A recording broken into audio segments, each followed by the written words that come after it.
नमस्कार बच्चों। आशा है आज अपनी पढ़ाई कर रहे होंगे और आप अच्छे से होंगे।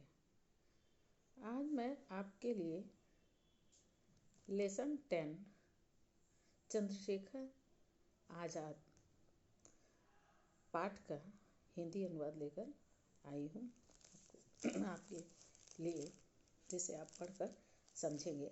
ठीक है।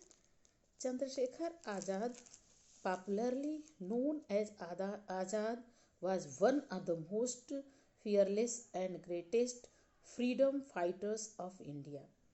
His son of Pandit Sitaram Tiwari and Jagrani Devi was born on 23rd July 1906 in village Bhairan in Jhabra district of Madhya Pradesh. तो बच्चों, चंद्रशेखर आज़ाद लोकप्रिय रूप से जाने जाते हैं। उनका नाम सब जगह है, प्रसिद्ध है।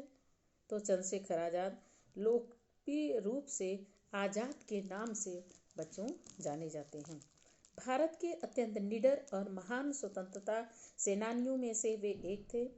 पंडित सीताराम तिवारी और जगरानी देवी के पुत्र थे। उनका जन्म मध्य प्रदेश के झबुआ जिले के भावरा गांव में 23 जुलाई सन 1906 ईस्वी को हुआ था।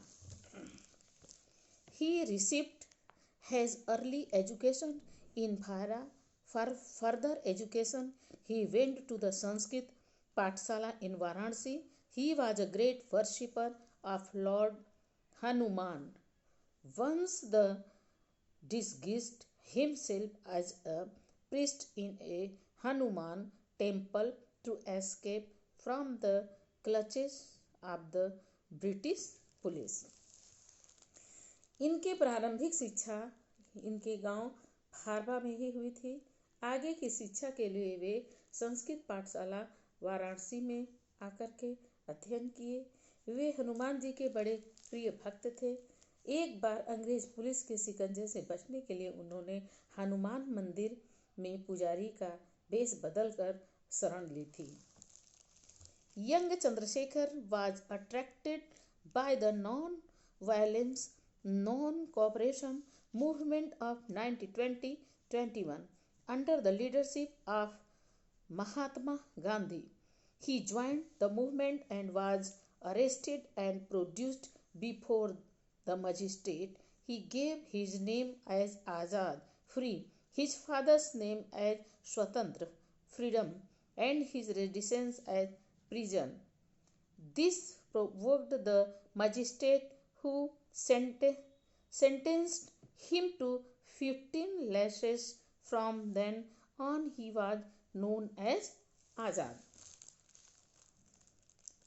1920 से 1921 ईस्वी में महात्मा गांधी के नेतृत्व में चलाए जाने वाले अहिंसा और असहयोग आंदोलन में युवा चंद्रशेखर उनसे प्रभावित होकर के सम्मिलित हुए। वे आंदोलन में सम्मिलित हुए और गिरफ्तार कर लिए गए। जब मजिस्ट्रेट के सामने उन्हें पेश किया गया तो उन्होंने अपना नाम आज़ाद बताया और अपने पिताजी का नाम स्वतंत्र बताया और अपना निवास स्थान जेल बताया।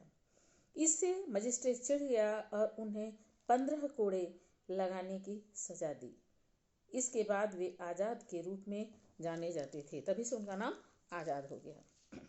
आज़ाद patriotism and courage inspired other to join the freedom struggle. Chandrashekhar was the mentor of Bhagat Singh, who was also a great freedom fighter.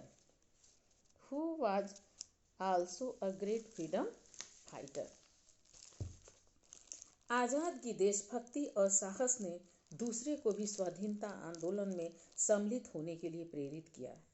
Chandrashekhar Bhagat Singh के परामर्शदाता थे, जो एक महान स्वतंत्रता सेनानी थे। Both Chandrasekhar was Bhagat Singh actively participated the revolutionary activities. He was deeply disturbed by the Jallianwala Bagh massacre in Amritsar in 1990. He also played a key role in the Kakori case. Chandrasekhar was a terror for the British police. He was off their hit list, and the British police badly wanted to capture him dead or alive on 27th February 1931. Chandrasekhar Azad was at Alfred Park in Allahabad, now Prayagraj. He was battered by an informer for the British police. The police surrounded the park and ordered Chandrasekhar Azad to surrender. Azad fought bravely and killed the policeman. Finally, finding himself surrounded by the police, he shot himself. Thus, he kept his pledge of not being caught alive. He used to recite his favorite Hindi couplet, दुश्मन की गोलियों का हम सामना करेंगे, आज़ाद ही रहे हैं, आज़ाद ही रहेंगे। इस प्रण को उन्होंने पूरा किया। आज़ाद की देशभक्ति और साहस ने दूसरों को भी स्वाधीनता में सम्मिलित होने के लिए प्रेरित किया। चंद्रशेखर आज़ाद भगत सिंह के परामर्शदाता थे, जो कि एक स्वतंत्रता सेनानी थे। चंद्रशेखर और भगत सिंह दोनों सक्रिय रूप से क्रांतिकारी गतिविधियों में साथ साथ रहते थे। वह 1919 ईस्वी में अमृतसर में होने वाले जलियांवाला बाग हत्याकांड से अत्यधिक आहत थे। काकोरी कांड में उनकी मुख्य भूमिका थी। वे ब्रिटिश पुलिस के लिए आतंक थे। वे उनकी हिट लिस्ट में थे और ब्रिटिश पुलिस उन्हें जिंदा या मुर्दा गिरफ्तार करना चाहती थी। 27 फरवरी 1931 ईस्वी को चंद्रशेखर आज़ाद इलाहाबाद के अल्फ्रेड पार्क में गए हुए थे। अंग्रेज पुलिस को सूचना दी गई मुखबिरी के द्वारा और वे विश्वासघात के द्वारा चारों तरफ से घिर गए। मुखबिरी ने सूचना दिया और उनके साथ विश्वासघात किया। पुलिस ने पार्क को घेर लिया और चंद्रशेखर को समर्पण करने के लिए कहा। आज़ाद वीरतापूर्वक लड़े और पुलिस के लोगों को भी मारा। अंत में अपने को पुलिस द्वारा घिरा हुआ देखकर उन्होंने अपनी ही गोली से अपने आप को मार लिया। इस प्रकार उन्होंने अपनी जीवित न पकड़े जाने की प्रतिज्ञा भी पूरी कर ली। वह अपना प्रसिद्ध हिंदी दोहा गाया करते थे। कहते थे, दुश्मन की गोलियों का हम सामना करेंगे, आज़ाद ही रहे हैं, आज़ाद ही रहेंगे। इस तरह से ये आज़ाद अपना प्रण पूरा किए। और बच्चों 2 या 3 बार आप इस वीडियो को ज़रूर पढ़ लेंगे तो आपको समझ में आ जाएगा। ठीक है, कल हम आपको क्वेश्चन आंसर के साथ मिलेंगे। नेक्स्ट